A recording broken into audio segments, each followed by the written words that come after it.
నేనొకటి అడుగుతాను, చెప్తారా? తప్పకుండా. ఈ మినరల్ వాటర్ ఖరీదెంత? 10 రూపాయలు. మరి మీరు తాగుతున్న ఆ కూల్ డ్రింక్ ఖరీదెంత? 8 రూపీస్. మీ కాళ్లకు వేసుకున్న బూట్లు ఏ కంపెనీవి సార్? బాటావి. వాటి రేట్ ఎంత? 3,999 రూపాయల 95 పైసలు. వెంకన్నా, దీని రేట్ ఎంతో తెలుసా సార్? తెలియదు. ఉల్లిపాయ, ధాన్యం, మిర్చి, చింతపండు వాటి ఖరీదెంతో తెలుసా సార్? తెలియదు. ఈ ధరలన్నీ ఎందుకు అడుగుతున్నావు? ఆ, అక్కడికే వస్తున్నా సార్. కూల్ డ్రింక్ ధరింతని, బూట్లు ధరింతని ఎలా చెప్పగలిగారు సార్? అవి ఫిక్స్డ్ రేట్లు. ఎవరు ఫిక్స్ చేశారు సార్? వాటిని తయారు చేసే కంపెనీ వాళ్ళు. మరి మేం పండించే పంటలకు మేమే రేట్లు ఫిక్స్ చేసుకునే విధానం మాకెందుకు కల్పించట్లేదు సార్? మీ కేంద్ర రాష్ట్ర ప్రభుత్వాలు మాకెందుకు సార్ అవకాశాలు కల్పించట్లేదు? గుండు సూదు మొదలు గీసుకునే బ్లేడు వరకు అన్ని రేట్లు కంపెనీ వాళ్లే ఫిక్స్ చేసుకుంటుంటే మరి మా రైతులకు ఎందుకు సార్ అడుక్కునే పరిస్థితి కల్పిస్తున్నారు? ఎండనక, వాననక, రేయనక, పగలనక పాము కాట్లకు గురై ఎదురు దెబ్బలకెరై పండించిన పంటను మార్కెట్లో అమ్మడానికి వస్తే 3 రూపాయలకి ఇస్తావా, 2 రూపాయలకి ఇస్తావా, రూపాయికి ఇస్తావా అని మార్కెట్లో బేరం పెడతారా? రైతులంటే అంతలోకువా సార్? స్టూడెంట్స్ ఆందోళన చేస్తే వాళ్ళ సమస్యను పరిష్కరిస్తున్నారు. సింగరేణి కార్మికులు సమ్మె చేసిన ప్రతిసారి మంత్రులు, ముఖ్యమంత్రులు ఎదురెళ్లి వాళ్ళ సమస్యను పరిష్కరిస్తున్నారు. ఎన్జిఓలు పెన్ డౌన్ అన్నా, పోలీసులు గన్ డౌన్ అన్నా వాళ్ళ సమస్యను చిటికలో పరిష్కరిస్తున్నారే. రైతు అనేవాడు పొలం జోలికి తప్ప ప్రభుత్వం జోలికి రాడనేగా సార్ రైతుల చేత ఎలా కన్నీళ్లు పెట్టిస్తున్నారు? అసలు దీనికంతటికీ కారణం మీకు రైతుల పట్ల ఇసుమంతైనా పరిజ్ఞానం లేకపోబట్టే. ఏం మాట్లాడుతున్నావు? ప్రైమ్ మినిస్టర్ గారికి అన్నీ తెలుసు. ఏం తెలుసు, ఏం తెలుసు, ఏం తెలుసని? కిలో పత్తికి ప్రభుత్వం కట్టిన రేటు 20 రూపాయలు. దాని నుంచి వచ్చే నూలుతో 8 గజాల చీర తయారవుతోంది. దాని విలువ 960 రూపాయలు.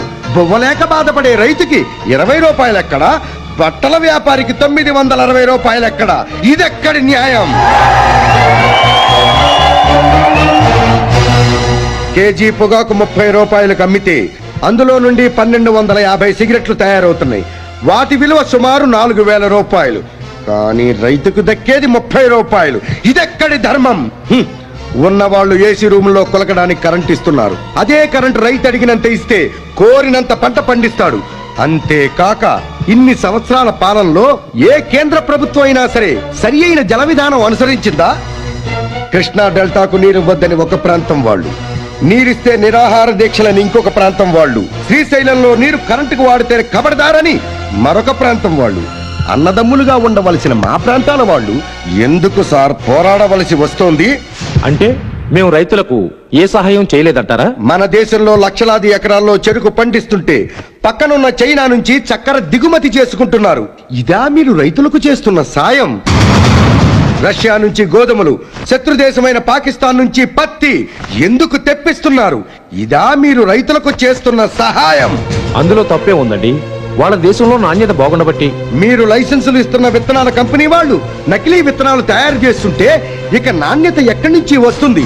ఇతర దేశాల ముందు మన భారతదేశాన్ని, రైతుల్ని కించపరుస్తున్నారు, అవమానపరుస్తున్నారు. ఈ దేశంలో పుట్టిన రైతన్నలకి వారసత్వంగా మిగులుతోంది కొడుకులు, కూతుళ్ళు కాదండి, చేసిన అప్పులు. సృష్టికి ప్రతి సృష్టి చేసిన మా రైతులు పల్లెటూళ్ళలో బ్రతకడం కష్టమై పట్టణాలకి వలసపోతున్నారు. అపార్ట్మెంట్ల ముందు వాచ్మెన్లుగా కాపలా ఉంటున్నారు. చేనేత కార్మికులు ఆత్మహత్యలు చేసుకుంటున్నారు. వారి భార్యా బిడ్డలు రోడ్డు మీద అడుక్కు తింటున్నారు. బాబు, ధర్మం చేయండి బాబు. బాబు, మీ సమస్యలు వినడానికే వచ్చాను మిస్టర్ హరిశ్చంద్ర ప్రసాద్. మీ డిమాండ్స్ ఏమిటో చెప్పండి, పరిష్కరిస్తాను. మాకు తాగునీరు కావాలి. సంవత్సరానికి 2 పంటలు పండించడానికి సాగునీరు కావాలి. 12 గంటలు కరెంట్ ఇవ్వాలి. పండించిన పంటకు గిట్టుబాటు ధర కావాలి. ఊరుకొక రైస్ మిల్లు ప్రభుత్వమే కట్టించి మాకివ్వాలి.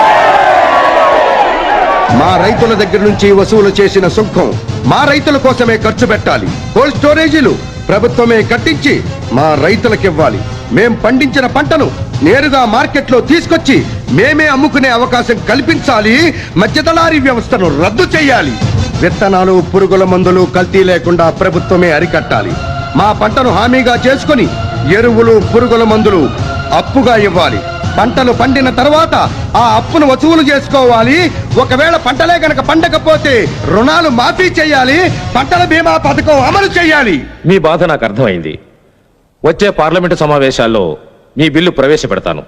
రైతులకు న్యాయం చేస్తాను. ఇప్పటికి చాలా బిల్లులు మురిగిపోయాయి సార్, మహిళా బిల్లుతో సహా 3 సార్లు. మీరన్నది నిజమే. ఇప్పుడు అలా జరగదు. దేశానికి వెన్నెముకైన రైతు అన్నం లేక బాధపడుతున్న నిజాన్ని తెలుసుకోలేకపోయాను. ప్రజల సమక్షంలో, పత్రికల సమక్షంలో చెబుతున్నాను. మీ రైతులు పడుతున్న ప్రతి సమస్యను పరిష్కరిస్తాను. మీ రైతులే లేకుంటే భారతదేశమే లేదు.